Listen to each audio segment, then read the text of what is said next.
தலைவர் கலைஞர் கருணாநிதியால் தூக்கி எறியப்பட்ட பிறகு, அந்த கட்சியிலிருந்து நீக்கிய பிறகு என்ன நடந்தது என்பது இன்றைக்கு இருக்கிற மூன்றாம் தலைமுறைக்கு தெரியாது. இன்னைக்கு ஒரு கட்சியில தலைமையில இன்னைக்கு நம்ம தலைவர் கூட நம்ம பொதுச் செயலாளர் பாராளுமன்ற மீது நடவடிக்கை எடுத்திருக்காரா இல்லையா? எடுத்திருக்காரு. ஒரு கட்சி தலைவர், ஒரு கட்சியினுடைய பொதுச் செயலாளர் தலைவர் நடவடிக்கை எடுப்பது வழக்கமான ஒன்று. ஆனா புரட்சி தலைவரை திமுகவில் இருந்து நடவடிக்கை எடுத்தவுடன் தமிழக மக்களே கொந்தளித்தார்கள். தமிழக மக்களே கொந்தளித்து எங்கு பார்த்தாலும் வண்டி வாகனங்கள் செல்ல முடியாத அளவுக்கு, எப்படிடா நீ எம்ஜிஆர் நீக்கலாம்? கருணாநிதி உனக்கு என்ன தைரியம்? இந்த கட்சியே எம்ஜிஆர் கட்சியே நீ முதலமைச்சரான நீக்கலாமா அப்படின்னு சொல்லி அன்னைக்கு பார்த்தா தமிழ்நாடே கொந்தளித்து ட்ரெயினே போக முடியல, பஸ் போக முடியல, அமைச்சர்கள் தங்கள் பணியை செய்ய முடியல. அப்படிப்பட்ட வரலாற்றுக்கு சொந்தக்காரன் யார் என்றால் நம் தங்க தலைவர் புரட்சி தலைவர் எம்ஜிஆர் ஒருவருக்குத்தான் என்று. அவர் பல சாதனை புரிந்தவர் எம்ஜிஆர், பல சாதனைகள். படுத்துக்கொண்டே ஜெயித்தவர் எம்ஜிஆர். 2 முறை 67 படுத்துக்கொண்டே ஜெயித்தார் பரங்கிமலையில. 80 படுத்துக்கொண்டே ஆட்சியை பிடித்தவர் எம்ஜிஆர். படுத்துக்கொண்டே 5000 பேர் கங்கரை படுத்துக்கொண்டு. இந்த மாதிரி வரலாறு எந்த தலைவனுக்கும் கிடையாது, உலகத்தில் எந்த தலைவனுக்கும் கிடையாது, எந்த அரசியல் தலைவனுக்கும் கிடையாது. எம்ஜிஆருக்கு மட்டும்தான் உண்டு. 20 ஆண்டு காலம் திமுகவுடைய வளர்ச்சிக்காக பாடுபட்டவர் எம்ஜிஆர் அவர்கள். 1952 களப்பணியாற்றி கழகத்தில் சேர்ந்து திமுகவுடைய அண்ணாவுடைய அருமை பெருமைகளை தெரிந்து அவருடைய அரவணைப்பு, அவர் பண்பு, பாசம், அவர் கொடுக்கின்ற மரியாதை, தம்பிகள் மீது கொண்டிருக்கின்ற அளவற்ற பாசத்தால் புரட்சி தலைவர் கவரப்பட்டு அந்த இயக்கத்திலே தன்னை இணைத்துக் கொண்டார். இணைத்த பிறகு திமுகவை வளர்த்தெடுத்தவர் புரட்சி தலைவர். அதுவரை திமுக என்ற கட்சி ஒரு திராவிட கழகத்துடைய பிரிவாகத்தான் பார்க்கப்பட்டது. தந்தை பெரியாருடைய மறுபழிவாகத்தான் பார்க்கப்பட்டது. புரட்சி தலைவர் சேர்ந்த பிறகுதான் அந்த கட்சி ஒரு அரசியல் கட்சியாக அங்கீகரிக்கப்பட்டது. பட்டி தொட்டியெல்லாம் பறந்தது கொடி. எம்ஜிஆர் நடித்த படங்கள் அத்தனையும் காட்டினார் புரட்சி தலைவர் எம்ஜிஆர். அண்ணாவுடைய கொள்கையை பரப்பினார். அண்ணாவுடைய கொள்கையை பாடல் மூலமாக, திரைப்பட காட்சியின் மூலமாக அந்த சின்னத்தையும் காமித்தவர். 53 கட்சி எலெக்ஷன்ல நிக்கலான்றாங்க, பொது வாழ்க்கையில நிக்கணும் திராவிட முன்னேற்றம். எலெக்ஷனுக்கு நிக்கிறது திமுக நிற்கணும் நினைக்கிறதுக்கு முன்னாலே கட்சியில சேர்ந்தவர் எம்ஜிஆர். இன்னைக்கு இருக்கிற நடிகரை போற அல்ல, வந்தவுடனே கட்சி ஆரம்பிச்சோம்னா நான் ஸ்ட்ரெயிட்டா கோட்டைக்கு தான் அப்படி சொல்றேன். அவரெல்லாம் எம்ஜிஆர் அப்படி அல்ல.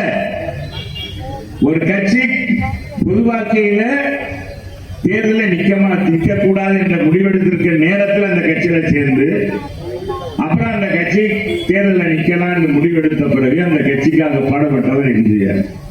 அப்படிப்பட்ட தலைவரை நீக்கிய பிறகுதான் இந்த மாதிரி மறுமலர்ச்சி ஏற்பட்டது. ஒரு பக்கத்தில் நம்ம நன்றி சொல்லணும் கலைஞருக்கு. அவர் மட்டும் எம்ஜிஆரை நீக்காவிட்டால் இன்னைக்கு அண்ணா திராவிட முன்னேற்ற கழகம் 57 ஆண்டுகளாக வளர்ந்திருக்கிறது. 31 ஆண்டு காலம் ஆட்சியில் அமர்ந்திருக்க முடியாது. சாதாரண ஏழை எளிய கழக தொண்டர்கள், நிர்வாகிகள், மகளிர்களை சேர்ந்தவர்கள் நிர்வாகியாக, சட்டமன்ற உறுப்பினராக, அமைச்சராக வந்திருக்க முடியாது. அப்படிப்பட்ட சரித்திரம் உருவாவதற்கு ஒரு பக்கம் கருணாநிதியும் காரணமாக இருந்தவர். தலைவரே சொன்னார்கள், அவர் அரசியல் கட்சி தொடங்குறாருன்னு சொல்லி 10 நாள் அறிவித்த உடனேயே எம்ஜிஆர் அதிகாரம் பூச்சியவர். எம்ஜிஆர் நடிகருக்கு நாடாள தெரியுமா, அரசியல் பண்ண தெரியுமான்னு கேட்டாங்க. ஆப்பே வச்சார்.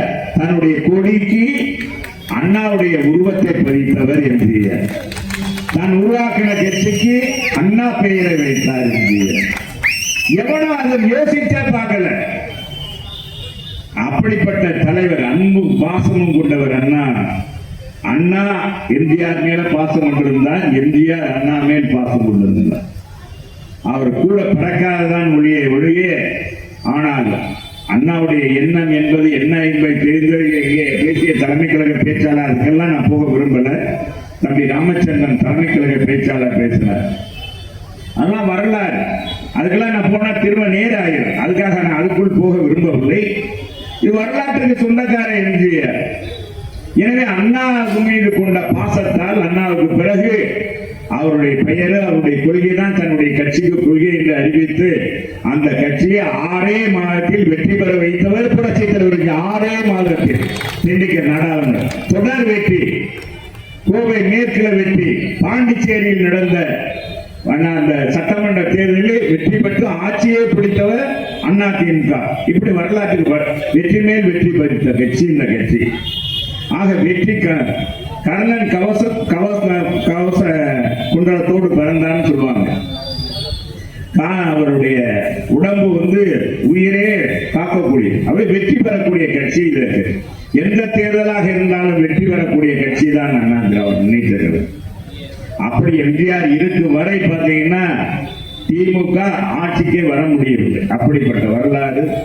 இந்த வரலாற்றுக்கெல்லாம் சொந்தக்காரர் நம்ம எம்ஜிஆர். ஏன்னா அண்ணாவுடைய பெயரை இன்னைக்கு நம்ம கொண்டாடுறோம். இல்லைன்னா அண்ணாவுடைய பெயர் மறந்து இருக்கின்றதுக்காக தான் நான் இதை சொல்ல வரேன்.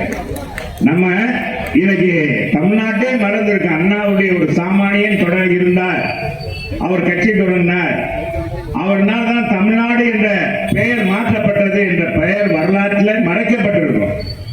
எதுக்கடுத்தான் கலைஞரை தான் சொல்லியிருப்பாங்க. ஆனா இன்னைக்கு அவர் பெயரை சொல்லுகிறார். திராவிட முன்னேற்ற கழகத்துக்காரன் கூட சொல்றாங்கன்னு சொன்னா அதுக்கு வித்தவர் எம்ஜிஆர் தான்.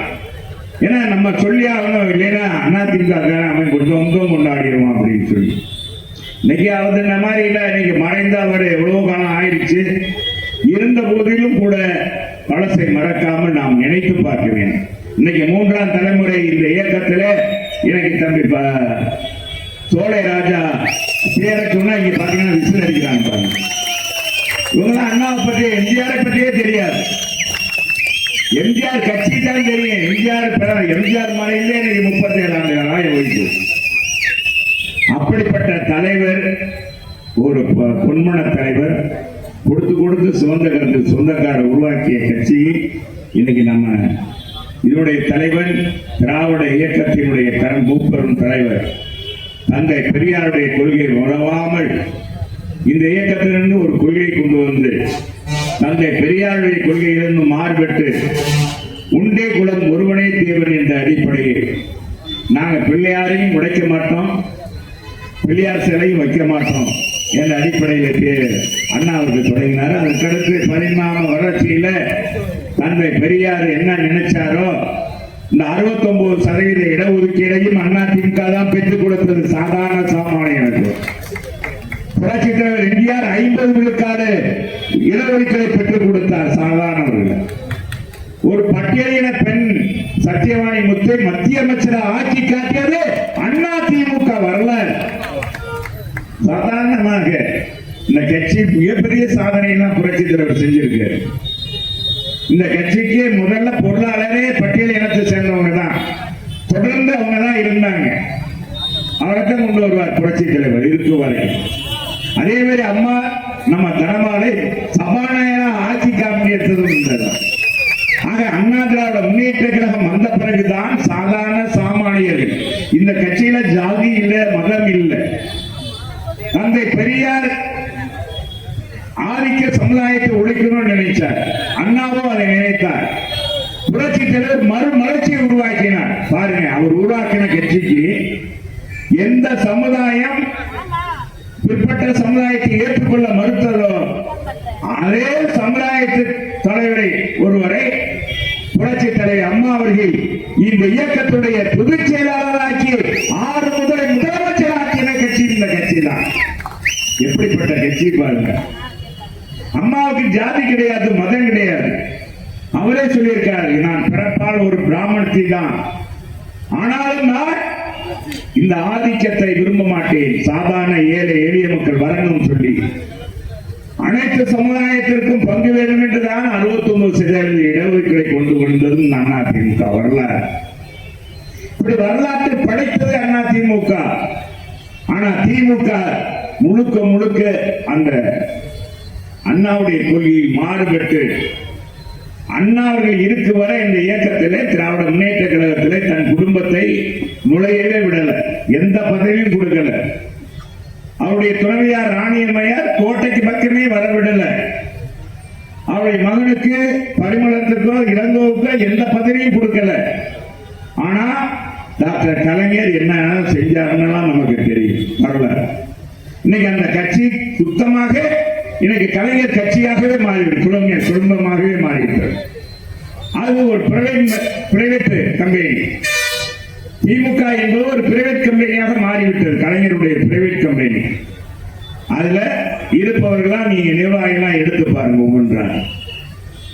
இன்னைக்கு ஒரு மூன்றாம் தலைமுறைக்கு தலைமையேற்றிருக்கிற பொதுச் செயலாளர் புரட்சி தலைவர், புரட்சி தலைவி அம்மா. இன்னைக்கு சாதாரண விவசாய குடும்பத்தில் இருந்து வந்து படிப்படியாக வந்து இன்றைக்கு முதலமைச்சராகி 4 ஆண்டுகள் சிறப்பான ஆட்சியை கொடுத்த நம்முடைய பொதுச் செயலாளர் எடப்பாடி. சாதாரண குடும்பம், ஏழை குடும்பத்தில் பிறந்து வந்தவர். அதனால்தான் ஏழையுடைய கஷ்ட நஷ்டம் தெரிஞ்சது. அதனால்தான் உங்களுக்கு தெரியும் புரட்சி தலைவர் போல, புரட்சி தலைவர் அம்மாவை போல ஏழை எளிய மக்களுக்காக எத்தனை திட்டங்களை கொண்டு வந்திருக்காங்க. நான் ஒன்றை மட்டும் நான் உங்களுக்கு குறிப்பிட விரும்புகிறேன். புரட்சி தலைவரோட ஆட்சியில் இருக்கும் போதுதான் உங்களுக்கு தெரியும் இந்த விலையில்லா வேசி சேலை வழங்குறது, மாணவ செல்வங்களுக்கு கூட்ஸ் கொடுக்கிறது, இதெல்லாம் திட்டம்னா பாத்தீங்கன்னா ஓலை குடிசைக்கு ஒரு விளக்கு கொடுத்தது, இலவசமாக கொடுத்தது, இதெல்லாம் தலைவர் செஞ்ச திட்டங்கள். சத்துணவு திட்டம், தனியுறவு திட்டம், மாணவருக்கு காலணி, தனியாரிடமிருந்து நியாய விலை கடை அரசுடைமையாக்கி 4000 கடையை 15000 கடையாக உயர்த்தி காட்டி மக்களுக்காக பயன்படுகிற இன்றைக்கு நியாய விலை கடை 37,000 கடைகள் இருக்கிறது என்றால் இதற்கு வித்தவர் புரட்சி தலைவர் எம்ஜிஆர் என்பதை மறக்க முடியாது. கூட்டுறவு சங்கங்கள்லாம் தனியாரிடத்திலிருந்தெல்லாம் புதுவுடைமையாக்கி அது மக்கள் பயன்படுகின்ற அளவுக்கு செய்தவர் புரட்சி தலைவர். விவசாயிகளுக்கு இலவச விலையில்லா மின்சாரம் கொடுத்தவர்.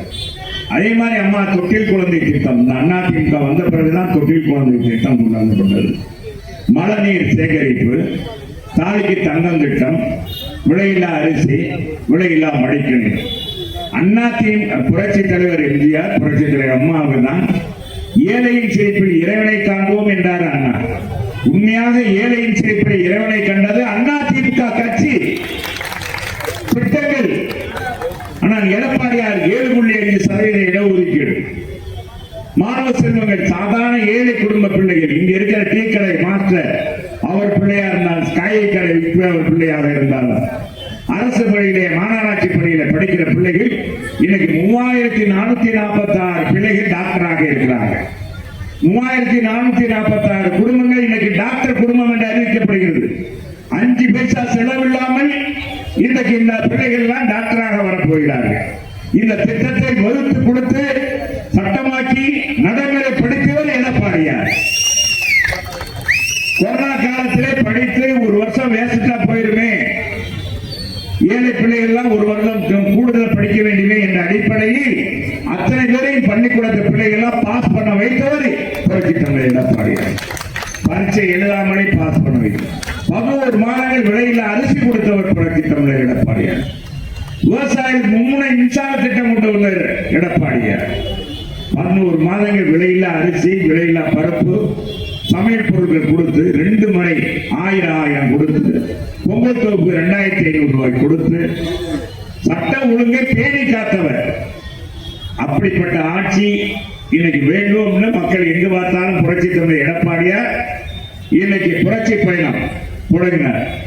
மக்களை காப்போம், தமிழகத்தை மீட்போம் என்ற எழுச்சி பயணம். அந்த எழுச்சி பயணத்துடைய வெளிப்பாடு என்ன? ஒவ்வொரு தொகுதியிலும் லட்சக்கணக்கான மக்கள் கூட்டினார்கள். மதுரையில பாருங்க, மற்றொரு சித்திர திருவிழாவோட காட்சி அளித்தார். மாநகரிலே இவ்வளவு பெரிய எழுச்சி. அவ்வளவு பெரிய எழுச்சிக்கு காரணம் என்ன? மக்களை கிளர்ந்து வந்தார்கள். அழைக்கிறது ஒரு பக்கம் இருந்தாலும் வர வேண்டும் என்ற நோக்கம் வேண்டுமே, அது வந்தார்கள். ஆனா இன்னைக்கு முதலமைச்சர் போராட்டத்தில் அப்படியா இருக்கு, வலுக்கட்டாயமாக நிற்க வைக்கிறார்கள். மாணவர்களை நிற்க வைக்கிறார்கள், அங்கன்வாடி பணியாளர்கள் நிற்க வைக்கிறார்கள். ஆனால் அவர்களுடைய அன்னைக்கு என்ன அதுல எழுச்சி இருக்கா? அது எழுச்சி. இன்னைக்கு புரட்சி தமிழர் போற இடத்தெல்லாம் எழுச்சி பயணம் இருக்குது என்றால் இந்த 4 ஆண்டுகள் 3 மாதம் ஆட்சி தான். மும்முனை மின்சாரம் கொடுத்தார். தஞ்சை மண்டலத்தை வேளாண் மண்டலமாக அறிவித்தார். எத்தனையோ திட்டங்கள், குடிமராமத்து பணி மூலமாக எத்தனை திட்டங்கள். இன்னைக்கு மதுரைக்கு பாருங்க, 10,000 கோடிக்கான திட்டங்கள். அவர் மட்டும் 8,000 கோடி வழங்கினார். இன்னைக்கு பாருங்க, இப்ப கூட நான் வந்தேன், பாட்னா காலேஜில இருந்து வர்றேன். இன்னைக்கு மார்க்கெட் நடக்குது, சந்தை, வார சந்தை நடக்குது. பாத்தீங்கன்னா பஸ் நிக்குது வரிசையா, 2 பாலம் போட்டு கூட வரிசையா பேருந்து நிக்குது, கார்கள் நிக்குது. இது ஒரு பேருந்து தான் இருந்துச்சு. நான் இங்கே சட்டமன்ற உறுப்பினராக வருவதற்கு முன்பாக ஒரே ஒரு வழி சாலை தான் இருந்தது, காமராஜர் பாலம். இது 2 வழிச்சாலையாக மாற்றணும்னு சொல்லி அம்மாட்ட சொன்ன உடனே சட்டம் போட்டு உடனடியாக 2 வழிச்சாலையாக 2 பாலம் கட்டினார் புரட்சி தலைவர். அதுக்கடுத்து இன்னைக்கு பாருங்க, ஆற்றோரங்கள்ல 2 வழிச்சாலை, இங்க இருந்து பிறகுனூர் வரைக்கும் தொடர் சாலை. 20 நிமிடத்துல பாண்டி கோயிலுக்கு போயிடலாம்.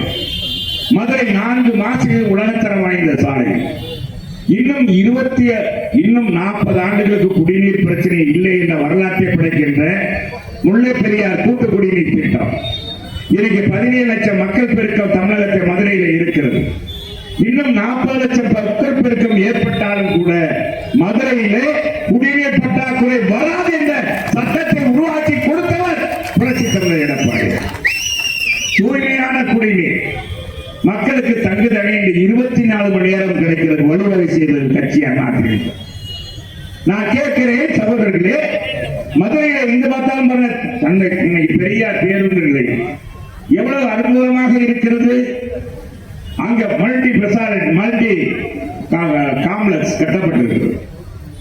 வாகன நிறுத்தும் இடம், மீனாட்சி அம்மன் கோயிலுக்கு போற வாகனங்கள்லாம் அங்க நிறுத்தலாம். சென்ட்ரல் மார்க்கெட் அருகாமையில வாகன நிறுத்தம் கட்டடம். இப்படி பல்வேறு சிறப்புகள். மதுரை மீனாட்சி அம்மன் சுற்றி அழகு கல்லுகள், கல் சாலைகள் அமைக்கப்பட்ட இன்னைக்கு எப்படி இருக்கு, தூய்மையான கோயிலாக பராமரிக்கப்பட்டது. அலங்கார விளக்குகள், நம்முடைய புது மண்டபம் புதுப்பிக்கப்பட்டிருக்கிறோம். இந்த வரலாறு எல்லாம் நான் சொல்றதுக்கு காரணம், ஒரு திட்டமாச்சும் இந்த ஆட்சியில இந்த 4 ஆண்டுகள் 5 ஆண்டுகள் ஆக போகிறது. டிஃபன் பாக்ஸ் கொடுத்துக்கிட்டு இருக்காரு, மதுரை மேற்கு தொகுதிகள்லாம் முன்னாடி கொடுத்துக்கிட்டு இருக்காருல, வணிக வரி வணிக வரித்துறை அமைச்சர். நான் கேட்கிறேன், ஒரு திட்டம் ஒண்ணாதான் நீ சொல்லு. மதுரை மக்கள் பயன்படுறதுக்கு ஒரு திட்டம் ஒண்ணாந்தீங்களா? இங்க இருக்க காம்ரேட் இங்க பாருங்க, அதுல பாருங்க, மத்திய மாநில அரசை எதிர்க்கிறாங்க. மாநில அரசை பத்தி மாநில அரசு செய்யாத குறைகளை நீ சுட்டி காட்டுறாங்க, மத்திய அரசு போயிட்டாங்க. கம்யூனிஸ்டுகாரனுடைய எத்தனை குணவு போர்க்குணம் எல்லாம் போயிருச்சு. இன்னைக்கு கம்யூனிஸ்ட் கருத தெரிஞ்சு கட்டருமான கிடையாக அந்த கட்சியில 1-2 பேர் பழைய காம்ரேட்டுகள் தான் இருக்காங்க. அந்த போர்க்குணம்லாம் இல்ல. இன்னைக்கு கட்சி அடமானம் வச்சுட்டாங்க திமுக. ஏன் அங்கன்வாடி பணியாளர் போராடுறாங்க, தூய்மை பணியாளர் போராடுறாங்க, ஆசிரியர் போராடுறாங்க, பகுதி நேர ஆசிரியர் போராடுறாங்க, அரசு ஊழியர் போராடுறாங்க. இந்த ஆட்சியில என்ன நடக்குது? பூரா போதை கலாச்சாரம், திருக்கு போதையாக இருக்கிறது. மாணவர்கள் எல்லாம் இன்னைக்கு பாதை மாறி போகிறார்கள். மன வருத்தமாக இருக்கிறது. நம்முடைய முன்னாள் ஜனாதிபதி விஞ்ஞானி அப்துல் கலாம் என்ன நினைச்ச, பெருத்த இளைஞரை கொண்ட தமிழ்நாடு, பெருத்த இளைஞரை கொண்ட இந்தியா, அடுத்து வல்லரசாக வேண்டும் இவருடைய கனவு காணுங்கள். வல்லரசாக கனவு காணுங்க. இன்னைக்கு என்ன பாதையில போய் கொண்டிருக்கிறது? திமுக தொடர்ந்தால் இந்த நாடே சுடுகாடாயிடும். இங்க பாருங்க, இங்க ஒருத்தர் இருந்த ஒரு வயசானவரை கொண்டு போய் அங்க சேர்க்கிறதுக்கே பெரும்பாடாகி போச்சு. நம்ம ராமச்சந்திரன் சொன்ன மாதிரி வீரன் சரக்கு இன்னைக்கு அதை நேரடியாக பார்க்கிறோம். வீரன் சரக்கு கொடுக்குறாங்க இல்லையா டாஸ்மார்ட்ல. அந்த வீரன் சரக்கு அடித்தா என்ன ஆகுன்றத 70 வயசு தாத்தா வீரமாக காட்சியளிக்கிறார். இன்னைக்கு டாஸ்மாக் கடையில் அந்த அளவுக்கு மோசமாக இருக்கிறது. இன்னைக்கு கனிமொழி சொன்னாங்க, இளம் விதவைகள் தமிழகத்தில் அதிகமாகிட்டாங்க அதிமுக ஆட்சியில அப்படின்னா. இன்னைக்கு அவங்க ஆட்சியில இளம் விதவைகள் மட்டும் இல்ல, இன்னைக்கு பார்த்தா பெண்கள், இளைஞர்கள் அத்தனை பேருமே பாதை மாறி இன்னைக்கு போதைக்கு அடிமையாகி இருக்கிறார்கள். பெருத்த அவமானமாக இருக்கிறது. இந்த ஆட்சி திமுக என்றைக்கு விரட்டப்படுகிறதோ அன்றைக்கு தான் தமிழகத்துக்கு விடிவு காலம் என்று மக்கள் நினைக்கிறார்கள். அதன் வழிதான் இன்னைக்கு புரட்சி தமிழருக்கு எடப்பாடியாருக்கு எங்கு பார்த்தாலும் மக்கள் வெல்லும், எங்கு சென்றாலும் சிறப்பாக இருக்கிறது. இதை பார்த்து கலைஞருக்கு, இன்னைக்கு கலைஞருடைய மகன் ஸ்டாலினுக்கு பொறுக்க முடியவில்லை, தமிழக முதலமைச்சருக்கு பொறுக்க முடியவில்லை. அது மத்திய அரசோடு இன்னைக்கு பாரதிய ஜனதாவோடு இணக்கமாயிட்டோம் அப்படின்னு உடனே அவருக்கு இன்னைக்கு காய்ச்சலே வந்து விட்டது. திமுக என்ன செய்யறதே தெரியல, மதவாத இயக்கம் என்றாங்க.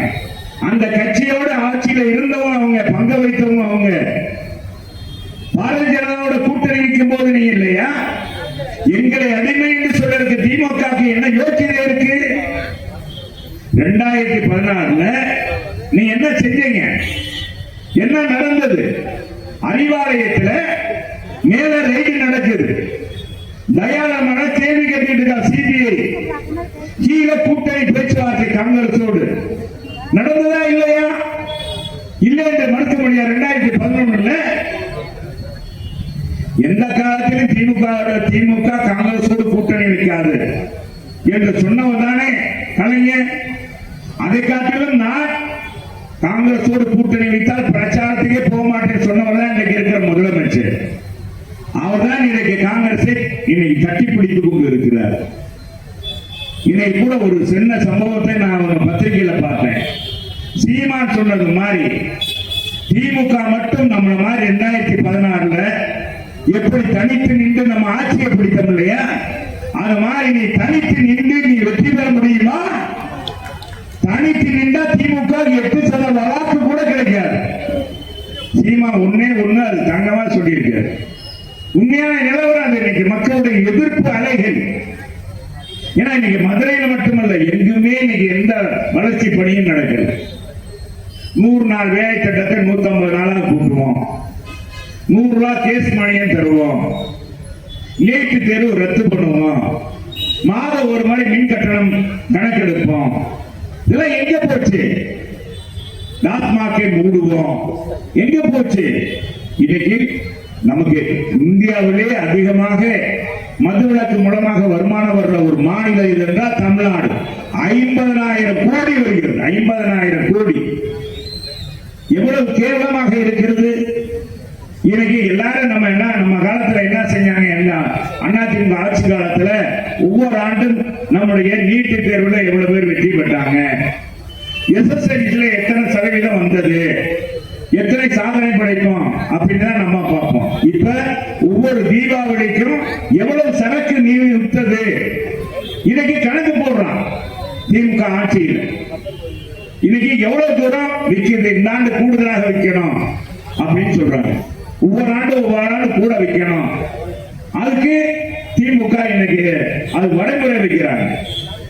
இந்த அளவுக்கு மோசமாக இந்த ஆட்சி.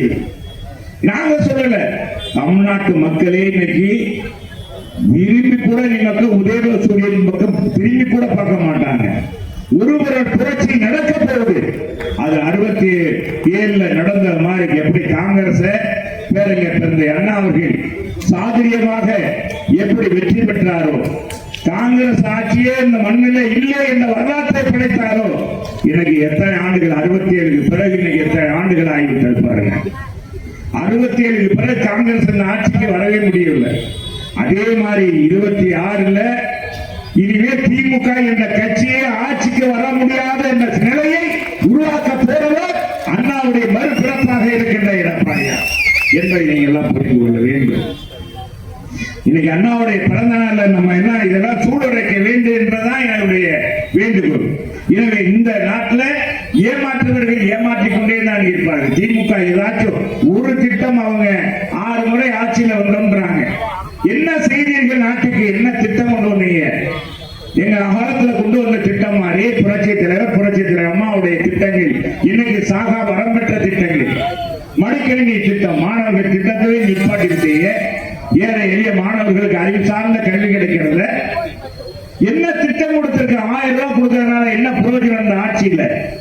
எனவே அன்பு சகோதரர்களே, தாய்மார்களே, சகோதர சகோதரிகளே, இன்னைக்கு அண்ணாவுடைய பிறந்த நாளை நம்ம கொண்டாடுவதில் நாமெல்லாம் இன்னைக்கு ஒரு முடிவு எடுக்க வேண்டும். அண்ணாவுடைய கொள்கையை தாங்கின்றனா, அண்ணாவுடைய கொள்கையை நாம் கடைபிடிக்கிறனா, வேற அண்ணா எப்படி காங்கிரஸை ஒழிக்க பாடுபட்டாரோ அதே போல திராவிட முன்னேற்ற கழகத்தை ஒழிப்பதற்கு, திமுக கழகத்தை விரட்டுவதற்கு நாம் எல்லாம் முடிவெடுத்து, ஆனால் எடப்பாடியார் தலைமையிலே ஆட்சி, அண்ணா திராவிட முன்னேற்ற கழக ஆட்சி மலர்வதற்கு நம்முடைய தோழமை கட்சியோடு துணையோடு நாம் நின்று வெற்றி பெற வேண்டும், களப்பணி ஆற்ற வேண்டும்.